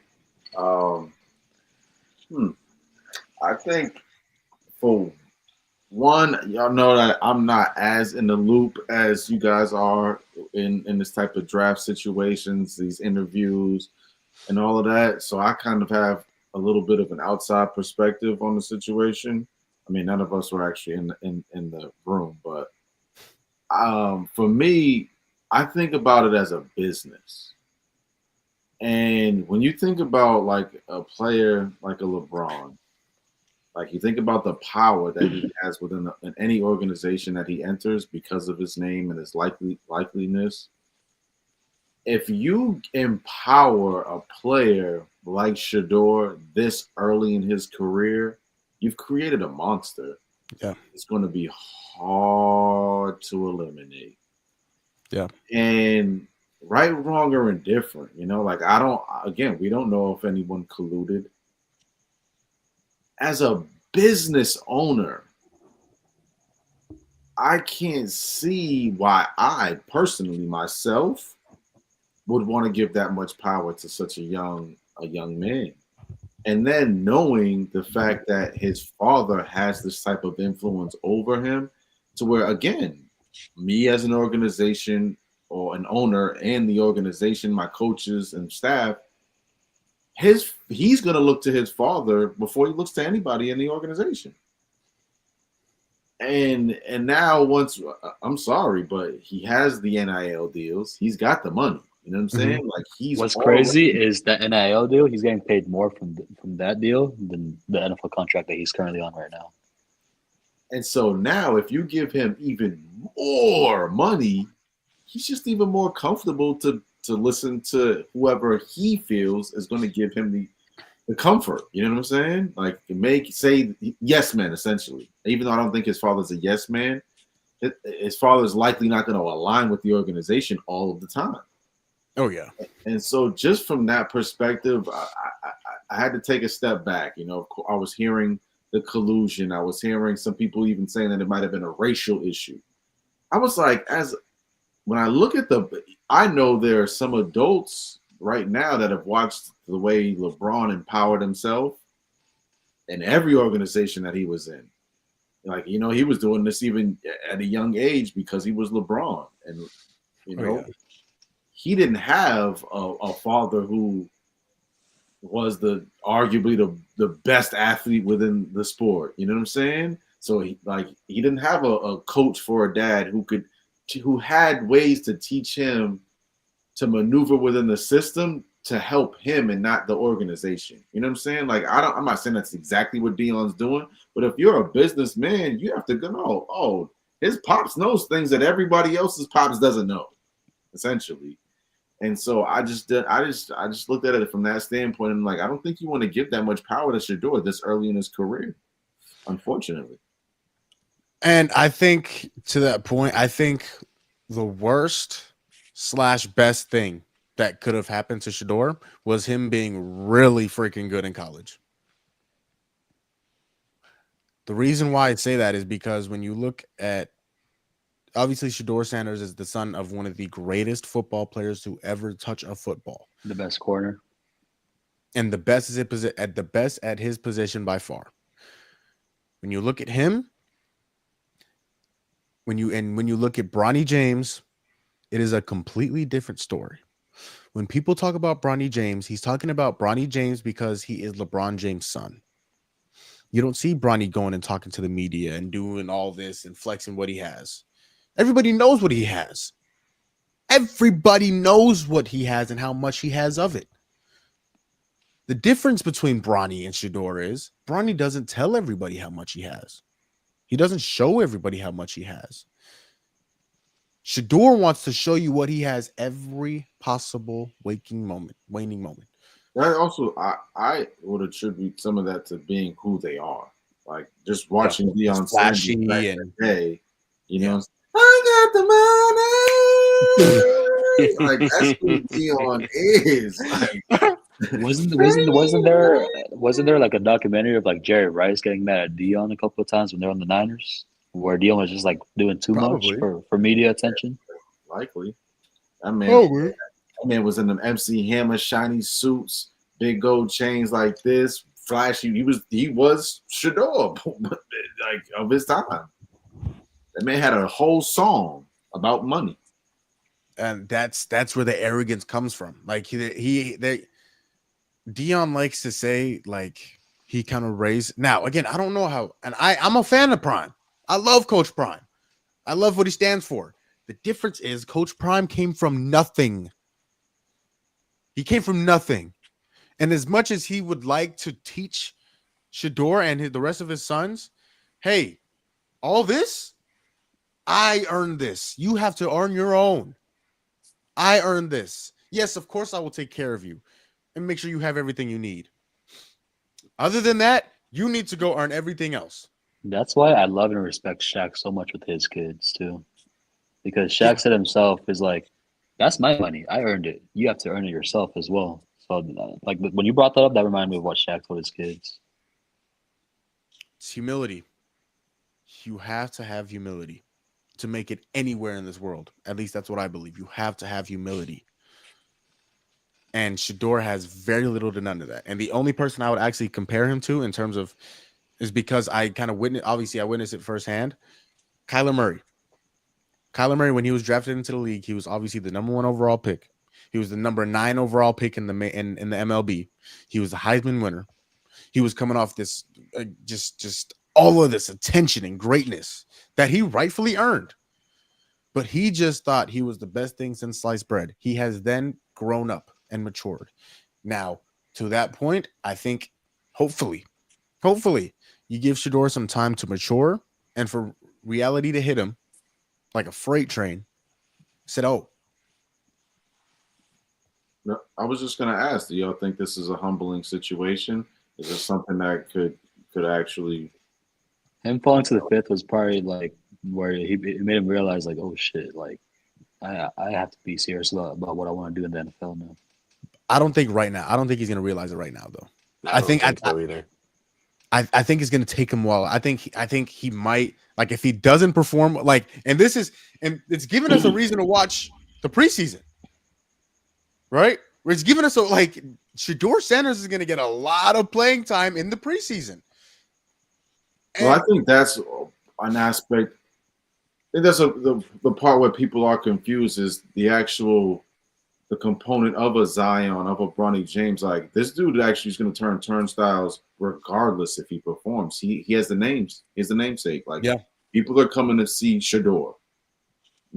Like he would have to play horrible for an entire season for people to be like, all right, maybe we should try somebody else. But for the time being, people are going to show up just to see how he performs. Yep. And so it's kind of confusing when you have organizations who actually needed a quarterback for them to pass up on Shador when you would have just brought in a couple dollars at least. Could you imagine if he doesn't start at the beginning of the NFL season though? Oh yeah. I don't think it'll be that big a deal. Possible. It's 100% possible. That's how the NFL works. You go into training camp and you earn your spot, unless you're a top guy and you've already established yourself as such, right? But if you're the Browns and you don't have the guy, you're going in there like any of these guys could be our starting quarterback week 1, and you better show me why it deserves to be you. That's how it is. I don't care what your name is, Joe Schmo. Piano keys, television remote. I don't care what your name is. I also think it's weird that Tommy said he believes he's good enough. And the Raiders didn't even think twice. That's all I got. Well, it's an amazing show. It's a good show today, fellas. We got our first hater in the comments. Yeah, you saw that? Some kid named Luke Chavez. Shout out to Luke, man. We appreciate you. No cap. Yeah, thanks for watching, man. Yeah, thanks for watching, man. And what did he say? What did he say? He called us losers. He said, "Dude, no one cares about this whack podcast. This podcast is horrible. Y'all are losers." Yeah. I told him that we loved him. Yeah, because this is a positive show. That's where we love. We love everybody. Kill him with kindness. Awesome, man. Hey, shout out Luke, man. Yeah. Thanks for joining the show today. But more importantly, shout out to people who support us. Definitely. Yeah, I hope he's a 76ers fan. That's what I hope for, honestly. That's a good point. That's a real. You know what? I hope you're a Suns fan with me. That's why I hope you're. So you can just suffer. God damn. Could you imagine if he was a Sixers and a Saints fan? Ooh-wee. Suffer. Oh, sorry. Suffer in our demise. Well, why are you so proud of that? Jesus. Before Mo ends the show, let's make our picks for tomorrow real quick, man. Good deal. Are all the series 3-1 for tomorrow? Yeah, except for the Clippers. All except for the Early game Bucks Pacers. Who you got, Kev? I think Indy closes it out. Gentlemen sweep.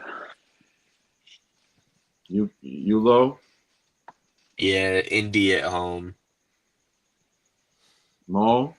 Give me the Bucks.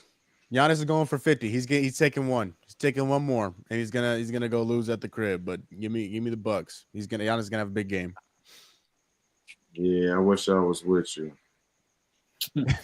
Fortunately, I'm not. I got the Pacers ending that series. All right, well, it's lonely on Loser Island. Jesse's definitely not gonna enjoy this episode. He's moved on to baseball too. Hey, I'm not gonna lie. The D-backs been playing like some ass recently too. I'm about to stop watching sports. Yeah, I was gonna bring that up. That you guys got the same record as my Red Sox. So cool and all. Jamal's is ready for the NFL season. I'm a Colorado Avalanche fan. He said we going. They're down too. They're down in the series too. Did you say we going golfing Friday or Saturday? Yeah. Hey, go Rory McIlroy. I'm just trying new stuff. Go Rory McIlroy. He's about to get into tennis next. Roger Federer? He's retired though. Who you got? Pistons, Knicks. Yeah. Who you got? We'll start with you since you're a fan favorite. Knicks close it out. Knicks close it out at the crib. Jalen Brunson has a quiet game. I think somebody else explodes for a big game, though. I think OG. It's Josh Hart game. It's a Josh Hart game. Josh Hart has a game every game, but he's just not points. He's the heart and soul of MSG. What you got, Lo? Yeah, I think Knicks close it out tomorrow. It's exactly what I predicted. Knicks in 5. So I think they get it done. Kev? I'm actually gonna rock with Detroit here. I think Knicks in 6. That's what I'm talking about, Kev. This side against that side, rivalry squad. I got Detroit in the house. I got them taking it back home. We're gonna get that dub. Wow. And then the So next I also Kevin. Sorry, not to cut you off. Okay. Tone. Kevin had the Knicks in 5. So in his rig. He's going against the grain. So didn't want to point that out. Hold on, let me just show you there. Where is it at? Oh, hold on. There it is. He said he hoped he wrote it with pencil. Knicks in 5. So He said, yeah, he hoped he wrote that in pencil. So I mean, either way, I can be wrong or right tomorrow. So no. Two things. We're live, brother. We're live. Oh man. And yeah, I got the Pistons. Magic, Celtics. I'm gonna jump that off. I got us into that one. Get them out of here. Who you got, Kev? yeah, I think Boston closes out at home. Yeah, I feel like we got to. Yeah, go read it. What does it say for me? See, there you go. How you know that's what I was looking at? Yeah. Stop being nosy. Yeah. Stop being nosy. There you go. Ain't none of your business. It was looking at what I got. Did all of us have Boston in Keep your 5? nose to yourself. Nah, I had Boston at 4. Yeah, Tone had Boston in 5. All right, What well, you and me, Jamal? I had Boston in 6. So Where was I at? Boston in 4. So y'all are gambling on the Magic winning tomorrow. Is that what's going on? Oh, I am. Paulo's gonna go for 72. So 72. and then and the Magic are gonna score a total of 87 points. It's an interesting theory you got going on. Boston's gonna have an off game, I guess. Yeah. Yeah, they close it out at home. He's gonna have the other 11, and then KCP is gonna have like a layup. Goodness gracious. Jeez. Who you got, Lo? Yeah, no, the C's close it out in the Garden. Appreciate that, brother. You're not welcome. Game of the night. This one is 2-2, so we'll likely have to watch them play again. Clippers Nuggets. Who you got, Mo? Oh man. This one's tough. Can you also name the original picks for us as well before we continue with this pick? For this series? Yeah. Let's see. This series was all right. So I have the Clippers in 6. Tone has Denver in 7. D'Lo has the Clippers in 7. Kevin has the Clippers in 6, and Kyson had Denver in 7. So pretty much you and me have to win all out then, huh? Gotta pick them. They are. Let me see. Denver's at home tomorrow.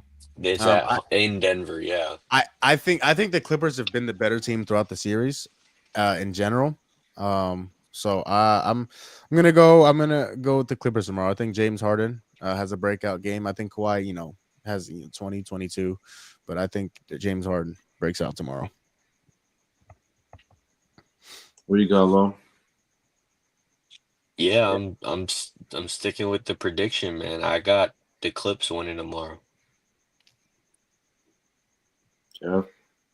Let me get the Clips, but not James Harden going off. I'm gonna say Norman Powell goes off tomorrow. Yeah, I got Jokic going for light 40 tomorrow. 40, 27, and 20. And a dub. Mm-hmm. I'm taking Denver. My man Westbrook back tomorrow? Hopefully not. I don't know. I mean, for the Nuggets' sake, hopefully not. I think he's still on the report, but nasty work there. That's very nasty because he's been pretty good in this series in the games that he's played. So we're all over the place. So if you on FanDuel or any of those DraftKings. We just lost you a whole lot of money. High five. I stole a high five. Shout out our followers. But yeah, I think we covered pretty much everything. So wrap it up. Yeah. Maul, get us out of here. Outro. Oh. Have a good night. Lame. Whack. Thank you all for watching and tuning in, and thank you to these. I like to call Don't say it. Don't I like say to call it. them my friends, but they, you know what? These fools. That's nicer than idiots, which is what he normally calls us. So that's true. I want to try something new. Anyways, no. See, there you go. Is that a pause? That's not a Wants to pause. try something new. Anyways, no. Who knows? Yeah, on a serious note, shout out to these guys holding it down. I was out with, the siblings day today. So I was out with the siblings having a nice day for Vanessa's birthday. So it was a little late. They was holding it down. Appreciate these guys as always. And never forget, as always, don't forget, if nobody else is going to tell you I love you and you are amazing and I'm proud of you. And D-Lo is also proud of you. Kevin thinks you need to do better. But that's him, not me. Love you. This is a positive show. There's something else. Oh, and as always, I got to shout my guys individually. D-Lo, my dog, appreciate you, brother. Kev, my boy, take that stupid ass jersey off, but I love you anyways. And Tone, can you get a new favorite color? You know what? I love you anyways. Appreciate you. Co-host Tone, co-host D-Lo, and then Kev again. You know what? You got some great points today. You had some good points. Stupid ass jersey. Don't forget, you are amazing. You are beautiful. I love you. Da, da, da, da. It's always nice to be important, but it's much, much more important to be nice. We will be back. When will we be back, fellas? Wednesday? What do you think? yeah, I'm sure we could probably go Wednesday. Wednesday? All right. I think so. And like Tone says, thank you. God, that took a long time, didn't it?